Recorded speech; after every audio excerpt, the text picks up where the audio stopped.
ಎಷ್ಟು ದಿನ ಕುತೂಹಲದಿಂದ ಟ್ರೈಲರ್ ಮೂಲಕ ಆಗಿರ್ಬೋದು, ಸಾಂಗ್ಸ್ ಮೂಲಕ ಆಗಿರ್ಬೋದು, ಸಾಕಷ್ಟು ಸುದ್ದಿ ಮಾಡಿದಂತಹ ಮಾರ್ಕ್ ಸಿನಿಮಾ ಅದ್ದೂರಿಯಾಗಿ ರಿಲೀಸ್ ಆಗಿದ್ದು. ಸೊ ಅದರಲ್ಲಿ ಖಡಕ್ ಪೊಲೀಸ್ ಅಧಿಕಾರಿಯಾಗಿ ನಟನೆ ಮಾಡಿದಂತಹ ಪ್ರತಾಪ್ ನಾರಾಯಣ್ ಅವರು ಈಗ ಅಭಿಮಾನಿಗಳೊಟ್ಟಿಗೆ ಆ ಒಂದು ಫಸ್ಟ್ ಡೇ ಫಸ್ಟ್ ಶೋ ನೋಡಿ ಸಾಕಷ್ಟು ಕುತೂಹಲದಿಂದ ಕಾಯ್ತಾ ಇದ್ದಾರೆ ಮಾತುಗಳನ್ನ ಶೇರ್ ಮಾಡ್ಕೊಳ್ಳೋದಕ್ಕೆ. ನಾನು ಕೇಳ್ತಾ ಹೋಗ್ತೀನಿ. ಕಂಗ್ರಾಚುಲೇಷನ್ಸ್, ಬಿಕಾಸ್ ಯಾಕಂತಂದ್ರೆ ಕ್ರಿಸ್ಮಸ್ ದಿನ ರಿಲೀಸ್ ಆಗಿದೆ, ಹೊಸ ವರ್ಷ. ನಿಮ್ಮ ಒಂದು ಸಿನಿಮಾ ಹೊಸ ವರ್ಷದ ಹೊಸದಲ್ಲಿ ಬಿಡುಗಡೆಯಾಗಿ ಸಾಕಷ್ಟು ಒಂದು ಇಂಪ್ರೆಷನ್ಸ್ ಅನ್ನ ಪಡ್ಕೊಳ್ತಾ ಇದೆ. ಹೆಂಗಿತ್ತು ಅಭಿಮಾನಿಗಳೊಟ್ಟಿಗೆ ಬೆಳಗ್ಗೆನೆ ಚಳಿಯಲ್ಲಿ ನೋಡಿರುವಂತಹ ಒಂದು ಅನುಭವ? ಮಜಾ ಇತ್ತು. ಚಳಿಯಲ್ಲಿ ಬಂದಾದ್ಮೇಲೆ ಇಲ್ಲಿ ಅವ್ರನ್ನೆಲ್ಲ ನೋಡಿ ಇಲ್ಲಿ ಆ ಕ್ರೌಡ್ ಮಧ್ಯದಲ್ಲಿ ಕುತ್ಕೊಂಡಾಗ ಆ ವೈಬೇ ಬೇರೆ ಸರ್. ಲೈಕ್ ಎನರ್ಜಿ ಇದಲ್ಲ. ಒಬ್ಬ ಆರ್ಟಿಸ್ಟ್ಗೆ ನಾವು ಆಸೆ ಪಡೋದೇ ಅದಲ್ವಾ. ಎಲ್ಲ ನಮ್ಮ ಪ್ರೇಕ್ಷಕ ಪ್ರಭುಗಳು ಬರ್ಬೇಕು, ಅವ್ರ ಮಧ್ಯದಲ್ಲಿ ನೋಡ್ಬೇಕು, ಅವರಿಂದ ಒಂದು ಪ್ರಶಂಸೆ ಪಡಿಬೇಕು. ಸೊ ದಟ್ಸ್ ವಾಟ್ ಒಬ್ಬ ಆರ್ಟಿಸ್ಟ್ ಎಕ್ಸ್ಪೆಕ್ಟ್ ಮಾಡೋದು. ಅಂಡ್ ಅಲ್ಲಿ ಎಂಜಾಯ್ ಮಾಡ್ತಾ ಇದ್ರು ಸೀನ್ ನ. ಕೆಲವೊಂದು ಆ ಲಾಸ್ಟ್ ಡೈಲಾಗ್ ಆಗಿರ್ಬೋದು, ಅಥವಾ ಎಲ್ಲಾನು ಸುಮಾರು ಸೀನ್, ಇವಾಗ ಯೋಗಿ ಬಾಬು ಅವ್ರದ್ದಾಗಿರ್ಬೋದು, ಆಮೇಲೆ ಸುದೀಪ್ ಸರ್ದು ಒಂದಷ್ಟು ಪಂಚ್ ಲೈನ್ಗಳಿದೆ. ಅಂಡ್ ನನಗೆ ಒಂದಷ್ಟು ಗೂಸ್ ಬಂಪ್ಸ್ಗಳು ಬರ್ತಾ ಇತ್ತು ನನಗೆ. ಅಂಡ್ 2 hours 35 minutes ಹೆಂಗೋಯ್ತು ಅಂತಾನೆ ಗೊತ್ತಾಗಿಲ್ಲ ನನಗೆ. Movie is really fast. And ನಾನು ಈ ಸಿನಿಮಾಲ್ ಮಾಡಿದೀನಿ ಅಂತ ಹೇಳ್ತಿಲ್ಲ, ಆಸ್ ಅನ್ ಆಡಿಯನ್ಸ್ ಹೇಳ್ತಾ ಇದೀನಿ. ನಾನು ಇಡೀ cinema edge of the seat ಅಲ್ಲಿ ಕುತ್ಕೊಂಡೆ ನೋಡಿದೆ. ಯಾಕಂದ್ರೆ ಒಂದು ಲಿಂಕ್ ಮಿಸ್ ಮಾಡಿದ್ರೆ ಇದೇನಕ್ಕೆ ಇವ್ರು ಹೆಂಗ್ ಬಂದ್ರು ಅಂತ ಅದು ಇದಾಗತ್ತೆ. ಸೊ ಸಿನಿಮಾ ನೋಡುವಾಗ ಫೋನ್ ಎಲ್ಲ ಸೈಡ್ಗೆ ಇಟ್ಬಿಟ್ಟು ಆ 2 hours 35 minutes ನಿಮ್ಗೆ ಯಾರಿಗೂ ಬೋರ್ ಆಗಲ್ಲ. ಖಂಡಿತವಾಗ್ಲೂ ಎಷ್ಟು ಆಕ್ಯುಪೈಡ್ ಆಗಿರ್ತೀರ, ನೆಕ್ಸ್ಟ್ ಏನಾಗತ್ತೆ ನೀವು ಎಕ್ಸ್ಪೆಕ್ಟೇ ಮಾಡಿರಲ್ಲ. ಸೊ ಆ ತರ ಒಂದು ಬ್ರಿಲಿಯಂಟ್ ಆಗಿ ನಮ್ಮ ಡೈರೆಕ್ಟರ್ ಸ್ಟೋರಿ ಟೆಲಿಂಗ್ ಹೇಳಿದ್ದಾರೆ. ಅಭಿಮಾನಿಗಳೊಟ್ಟಿಗೆ ನೋಡುವಂತಹ ಒಂದು ಖುಷಿ ಆದ್ರೆ ಸುದೀಪ್ ಅವರ ಮಡದಿ ಮತ್ತೆ ಮಗಳೊಟ್ಟಿಗೆನು ಕೂಡ ಇಡೀ ನಿಮ್ಮ ಕಿಚ್ಚನ ಪಡೆ ನೋಡಿರುವಂತದ್ದು. ಬಿಕಾಸ್ ನಾನು ನೋಡಿದೆ ಮೇಲ್ಗಡೆ ಎಲ್ಲರೂ ಕೂಡ ಅಭಿಮಾನಿಗಳೊಟ್ಟಿಗೆ ನೋಡಬೇಕು ಅಂತ ಹೇಳ್ಬಿಟ್ಟು ಎಲ್ಲರೂ ಕೂಡ ಬೆಳಗ್ಗೆನೆ ಎದ್ದು, ನಿಮ್ ಕಣ್ಣಲ್ಲೇ ಗೊತ್ತಾಗ್ತಿದೆ ನಿದ್ದೆನೂ ಕೂಡ ಇಲ್ಲ ಅಂತ ಹೇಳ್ಬಿಟ್ಟು. ಸೊ ಅವರೊಟ್ಟಿಗೆ ಸಿನಿಮಾ ನೋಡಿದ್ರಿ, ಅವ್ರು ಏನ್ ಹೇಳಿದ್ರು ಅಂತ ಹೇಳ್ಬಿಟ್ಟು ಬಂದ ತಕ್ಷಣ ಎಲ್ರಿಗೂ ಬೆಸ್ಟ್ ಆಫ್ ಲಕ್ ವಿಶಸ್ ಅನ್ನ ತಿಳಿಸ್ತಾ ಇದ್ರು. ಸಿನಿಮಾ ನೋಡಿ ಏನ್ ಹೇಳಿದ್ರು ಅಂತ? ಚೆನ್ನಾಗಿ ಮಾಡಿದಿ ಅಂತ ಹೇಳಿದ್ರು. ಹೆಚ್ಚಾಗಿ ಮಾತಾಡಕ್ ಆಗಿಲ್ಲ, ಏನಕ್ಕಂದ್ರೆ ಅಲ್ಲೆಲ್ಲರೂ ಸೇರ್ಕೊಂಡ್ಬಿಟ್ರು. So I didn't get much time ಅವ್ರ ಹತ್ರ ಮಾತಾಡೋದಕ್ಕೆ. ಬಟ್ ಪ್ರಿಯಾಂಕಾ ರಿಲೀಸ್ ಮುಂಚೆನೆ ನಾನು ಹೇಳಿದ್ರು, ಸುದೀಪ್ ಹೇಳಿದ್ರು ಚೆನ್ನಾಗಿ ಮಾಡಿದ್ಯಾ ಅಂತ. ಅದೇ ಅಲ್ವಾ, ನೀವು ಒಬ್ರು ಸ್ಟಾರ್ ಹತ್ರ ಶಬಾಷ್ ಅನ್ಸ್ಕೊಳ್ಳೋದು ಒಂದು ಅವಾರ್ಡ್ ತಗೊಳಂಗೆ ಸರ್.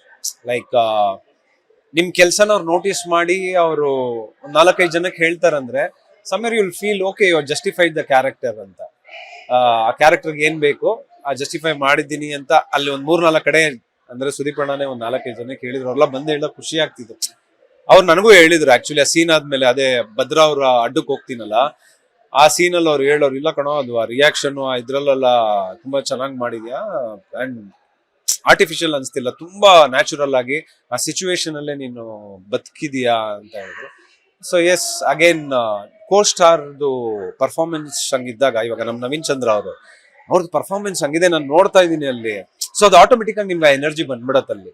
ಸೊ ಆಲ್ವೇಸ್ ಆರ್ಟಿಸ್ಟ್ಗಳಿಗೆ ಏನಂದ್ರೆ ಬರೀ ನಾನ್ ಚೆನ್ನಾಗಿ ಮಾಡ್ತಾ ಇದ್ದೀನಿ ಆಕ್ಟಿಂಗ್ ಅನ್ನೋದು ಇಂಪಾರ್ಟೆಂಟ್. ನನ್ನ ಕೋಸ್ಟಾರು ಚೆನ್ನಾಗಿ ಮಾಡ್ಬೇಕು, ನನ್ನ ಕೋಸ್ಟಾರ್ ಚೆನ್ನಾಗಿ ಮಾಡಿದ್ರೆ ನನ್ನ ಕ್ಯಾರೆಕ್ಟರ್ ಲಿಫ್ಟ್ ಆಗುತ್ತೆ. So always we have to think like that. And I have to say thanks to Naveen Chandra. ಅವರಲ್ಲಿ ಆ ಸೀನ್ ಅಲ್ಲಿ ಸೈಮಲ್ಟೇನಿಯಸ್ ಆಗಿ ಅವರ ಆ ಪವರ್ಫುಲ್ ಡೈಲಾಗು ಇದೆಲ್ಲ ಹೇಳ್ತಿರ್ಬೇಕಾದ್ರೆ ನಾನು ರಿಯಾಕ್ಷನ್ ಕೊಡಕ್ ಈಸಿ ಆಗೋಯ್ತು ನನಗೆ. ಯಾ ಈಗ ಏನಂತಂದ್ರೆ ಆ ಮಕ್ಕಳನ್ನ ಕಾಪಾಡುವಂತಹ ಸೀನ್ ಅಂತೂ ಬಂದಾಗ ಎಲ್ರೂ ಕೂಡ ಕುತೂಹಲದಿಂದ, ಇನ್ನೇನ್ ಸೀಟಲ್ಲಿ ಕುತ್ಕೊಂಡಿರೋಂತರು ಕೂಡ ಎದ್ ನಿಂತು ಯಾವ್ದು ಏನಾಗುತ್ತೆ ಅನ್ನುವಂತಹ ಕುತೂಹಲದಿಂದ ನೋಡ್ತಾ ಇದಾರೆ. ಸೊ ಆ ಸೀನ್ ನೋಡ್ಬೇಕಾದ್ರೆ ನೀವು ಅಕ್ಕಪಕ್ಕ ನಿಮ್ಮ ಕಿಚ್ಚನ ಪಡೆಯ ಅವರ ಎಕ್ಸ್ಪ್ರೆಷನ್ಸ್ ಏನಾದ್ರು ನೋಡಿದ್ರ ಅಂತ? ನೋಡಿದೆ, ಎಲ್ಲರೂ ಒಂಥರ ಎಮೋಷನಲ್ ಆಗ್ಬಿಟ್ರು. ಆಕ್ಚುಲಿ ನಮ್ಮ ಅಶ್ನೀಶ್ ಅವರು BGM ಸಖತ್ತಾಗಿ ಕೊಟ್ಟವ್ರೆ. ಅಂಡ್ ಸುದೀಪ್ ಸರ್ ಅದನ್ನ ಎಷ್ಟು ಚೆನ್ನಾಗಿ ಕ್ಯಾರಿ ಮಾಡೋರು ನೋಡಿ. ಆ ಟೈರ್ಡ್ನೆಸ್ ಆಗಿರ್ಬೋದು, ಅಥವಾ ಅವರು 4 ಮಕ್ಕಳನ್ನ ಮಂದಿ ಡ್ರಾಪ್ ಮಾಡಿ ಹೋಗ್ತಿದ್ರು, ಲಾಸ್ಟ್ ಅಲ್ಲಿ ಒಂದು ಸುಸ್ ತಗೊಂಡು ಎಷ್ಟು ಬ್ರಿಲಿಯಂಟ್ ಆಗಿ ಮಾಡೋರು ಅಂದ್ರೆ ಜನಕ್ಕೆ ಕನ್ವಿನ್ಸ್ ಆಗತ್ತೆ. ಲೈಕ್ ಸೊ ಅದನ್ನು ಒಂದು ಕಾಮಿಡಿ ಇದೆ. ಆ ಸೀನ್ ಮಾಡ್ಬಿಟ್ಟು ಮೇಲೆ ಮಕ್ಕಳನ್ನ ನಿಲ್ಸ್ತಾರಲ್ಲ, ನಾನಲ್ಲಿ ನನಗೂ ಸ್ಟ್ರೇನ್ ಆಗಿತ್ತು. ಬಟ್ ನನ್ನ ರಿಯಾಕ್ಷನ್ ಎಷ್ಟು ಕೊಡ್ತಿದ್ದೆ ಅಂದ್ರೆ ಓವರ್ ಆಗಿ ಕೊಡ್ತಿದ್ದೆ. 18 ಜನ ಮಕ್ಕಳನ್ನ ನಾನ್ ಸ್ವಿಮ್ಮಿಂಗ್ ಮಾಡಿ ಕರ್ಕೊಂಡ್ಬಂದಿದ್ದೀನಿ, ನನಗಿಂತ ಜಾಸ್ತಿ ಕೊಡ್ತಾ ಇದೆಯಲ್ಲ ರಿಯಾಕ್ಷನ್ ಅಂತ. ಈ ತರ we had so much fun shooting ಅಲ್ಲಿ. ಇನ್ ಟರ್ಮ್ಸ್ ಆಫ್ ಅಲ್ಲಿ ಸ್ವಲ್ಪ ನಾನು ಓವರ್ ಆಕ್ಟಿಂಗ್ ಮಾಡ್ತೀನಿ. ನಾನು ಸುಮ್ಮನೆ ತುಂಬಾ ನಾನೇ ಸೇವ್ ಮಾಡಿರೋ ತರ ಫೀಲ್ ಮಾಡ್ತಿದ್ದೆ. ಅವಾಗ ಅವ್ರ ನಾನ್ ಸೇವ್ ಮಾಡಿದ 18 ಮಕ್ಕಳನ್ನ ನೀನಾ ಅಂದ್ರು. ಸ್ವಲ್ಪ ಕಡಿಮೆ ಮಾಡ್ಬೇಕಾ, ಓಕೆ ಅನ್ಕೊಂಡು. It's fun sir. ಲಾಸ್ಟ್ ಅಲ್ಲಿ ನೀವು ಒಂದು ಡೈಲಾಗ್ ಇರ್ತಾರ, ಸರ್ ಆರ್ ಯು ಓಕೆ ಅಂತ ಹೇಳ್ಬಿಟ್ಟು ದಮ್ ಹೊಡಿಯೋದು ಕಡಿಮೆ ಮಾಡಬೇಕಲ್ಲಿ. ಅದು ಬಂದು ಸ್ಪಾಂಟೇನಿಯಸ್ ಆಗಿದ್ದು. ನಾನು ನಿಮ್ಗೆ ಅವತ್ತು ಇಂಟರ್ವ್ಯೂ ಹೇಳಿದ್ನಲ್ಲ, ಆಕ್ಚುಲಿ ಏನಾಯ್ತು, ಅವ್ರು ಸ್ಟೆಪ್ಸ್ ಇಟ್ಕೊಂಡು ಹೋಗ್ತಿರ್ಬೇಕಾರೆ ಇಲ್ಲಿ ಕರೆಕ್ಟ್ ಆಗಿ ಲೇಟ್ ಬೀಳತ್ತೆ ನನಗಲ್ಲ, ಅವ್ರಿಗೆ. ಸಖತ್ತಾಗಿ ಏಟ್ ಬಿದ್ದಿತ್ತು ಅವ್ರಿಗೆ. ಅಂದ್ರೆ ನಿಮ್ಗೆ ಕಬ್ಳಕ್ ಹಿಂಗ್ ಹೊಡೆದ್ರೆ ಹೆಂಗಾಗತ್ತೆ ಹೇಳಿ ಚುರ್ ಅಂತ. ನಾನ್ ನೋಡ್ದೆ ಅದು. ನಾನು ಕೇಳಿದೆ, ಸರ್ ಅವ್ರಿಗೆ ಓಕೆ ಅಂದೆ. ಅಲ್ಲದು ಇಂಪ್ರೂವೈಸ್ ಆಗಿದ್ದು. ಅಲ್ಲಿಂದ ಹಂಗೆ ನೋಡಿದ್ರೆ ಅದು ಸಿನಿಮಾ ಅಲ್ಲಿ ಅದು ಚೆನ್ನಾಗಿ ಲಾಕ್ ಆಗೋಯ್ತು ಅದು. ಎಸ್, ಈಗ ಏನಂತಂದ್ರೆ ಸ್ಯಾಂಡಲ್ವುಡ್ ಅಲ್ಲಿ ಒಂದು ವಿಷಯ ರಾಂಗ್ ಆಗಿ ಕನ್ವೆ ಆಗಿರುವಂತದ್ದು ಏನಂತಂದ್ರೆ ಪೈರಸಿ ವಿರುದ್ಧ ಯುದ್ಧ ಅಂತ ಹೇಳ್ಬಿಟ್ಟು ಕಿಚ್ಚ ಸುದೀಪ್ ಅವರು ಇದ್ರ ಹುಬ್ಬಳ್ಳಿ ಇವೆಂಟ್ ಅಲ್ಲಿ ಹೇಳಿರುವಂತದ್ದು. ಕಿಚ್ಚನ ಪಡೆ ಹಂಗೆ ಆ ತರ ಈ ತರ ಅಂತ ಹೇಳ್ಬಿಟ್ಟು ಫ್ಯಾನ್ ವಾರ್ ಎಲ್ಲ ಶುರುವಾಗಿದೆ ಅಂತ ಹೇಳ್ಬಿಟ್ಟು ಒಂದಷ್ಟು ಸೋಷಿಯಲ್ ಮೀಡಿಯಾದಲ್ಲಿ ಕಮೆಂಟ್ಸ್ ಆಗಿರ್ಬೋದು, ಮೆಸೇಜಸ್ ಆಗಿರ್ಬೋದು ಎಲ್ಲ ನಡೀತಾ ಇದೆ. ಸೊ ಅದ್ರ ಬಗ್ಗೆ ನೀವೇನಾದ್ರೂ ಹೇಳೋದಾದ್ರೆ? Sir, end of the day ಇದು ನಮ್ ಇಂಡಸ್ಟ್ರಿ ಸರ್. ನಮ್ ಕನ್ನಡ ಸಿನಿಮಾ ಗೆಲ್ಬೇಕು. ಕೆಲವೊಂದ್ಸರಿ ಮಿಸ್ಅಂಡರ್ಸ್ಟ್ಯಾಂಡಿಂಗು, ಮಿಸ್ಕಮ್ಯುನಿಕೇಶನ್ ಆಗತ್ತೆ. ಎಲ್ರದ್ದು ಥಿಂಕಿಂಗ್ ಬೇರೆ ತರ ಇರುತ್ತಲ್ಲ ಸರ್. ಸಿಚುವೇಶನ್, ಟೈಮ್ ಆ ತರ ಏನೋ ಒಬ್ಬರ ಮಧ್ಯದಲ್ಲಿ ಮಿಸ್ಅಂಡರ್ಸ್ಟ್ಯಾಂಡ್ ಆಗಿದೆ ಹೊರತು ಐ ಡೋಂಟ್ ಥಿಂಕ್ ಸೊ ಏನು ಆ ತರ. ಅಂಡ್ ಪೈರಸಿ ವಿರುದ್ಧನೇ ಮಾತಾಡಿರೋದು. ಯಾಕಂದ್ರೆ ನೀವು ನೋಡ್ತಾ ಇದೀರ, ನಾವೆಲ್ಲ ಸಿನಿಮಾ ರಿಲೀಸ್ ಆಗಿ 2ನೇ ದಿವಸಕ್ಕೆ ಮೊಬೈಲ್ ಅಲ್ಲಿ ಸಿನಿಮಾ ನೋಡ್ತಾರೆ. ತುಂಬಾ ಹೊಟ್ಟೆ ಇರುತ್ತೆ ಸರ್. ಯಾಕಂದ್ರೆ we should think producer point of view also. ಅವ್ರಷ್ಟು ಕೋಟಿನ ಸಾಲ ಮಾಡಿ ಬಡ್ಡಿಗೆಲ್ಲ ತಂದಿರ್ತಾರೆ.